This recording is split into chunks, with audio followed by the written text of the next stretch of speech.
Good morning. So I was hoping to share a little bit more about what I talked about on Sunday based out of Ephesians chapter 1, verses 3 through 14. And I wanted to put a little bit of focus today on verses 9 and 10 in Ephesians 1. And the challenge, of course, for the church for the next several weeks is to read through the book of Ephesians over and over and over, for us to really grasp what Paul is saying to the church at Ephesus and the churches in that area and what it means to us. And I find myself, because I've been there, where we have said to God, God, what do you want me to do? I don't know what to do. I don't know what to do. And we find ourselves constantly doing that. And we tend to waste time and waste traction. And to use an illustration that we would understand here in Wisconsin, simply we're on the ice and we're gunning the accelerator, trying to do something for God, but we feel like we're not going anywhere because we're right in the middle of the ice. And our tires are spinning and we're not going anywhere. And so I began to think about that a little bit, and I shared a little bit on Sunday about it, but I think we waste a lot of time asking God, what do you want me to do? Instead of saying, God, I realize you have a plan for me. The plan that you have for me is that I should be holy and blameless in your sight. You tell us that in this passage already. And it tells me that I've been adopted into the kingdom, and I've been adopted for your purposes. And so you do have a plan for me. You do have a way in which I fit. And so I have to understand, how do I walk in that? How do I become a part of that? How do I own that in a way that honors you, God?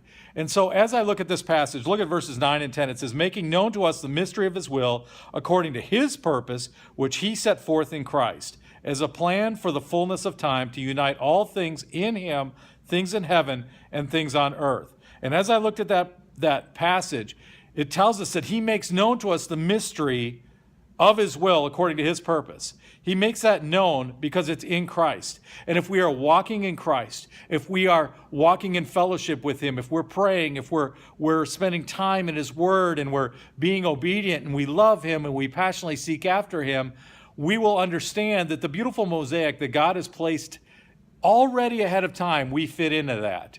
And we shouldn't waste all of our time trying to figure out, God, what is your plan for me? What is your plan for me? Because what it does is it puts all the focus on us. He's already told us what we should do and how we should live, but rather how we should walk in those things and see how it is that we fit into his beautiful purpose. I believe when we put the focus back on God, I think that's where we find our full freedom, that we say, God, I don't know how you're going to continue to use me. I don't know exactly what it is you want me to do, but where I am right now, I see myself as a fit for your kingdom. God, just make me fit. Just make it work. And I know you will, because I'm a part of your mosaic, which is the work of Jesus that you've already done in me, the work of the cross, and those beautiful pictures that you have placed together to make this, for lack of a better phrase, a puzzle that you have already crafted, and I'm a piece in that puzzle, and I get a chance to be a part of the plan that you have for all time. That's the beauty of it. No one piece is more important than the other, that you have a plan for all time, and I fit into that.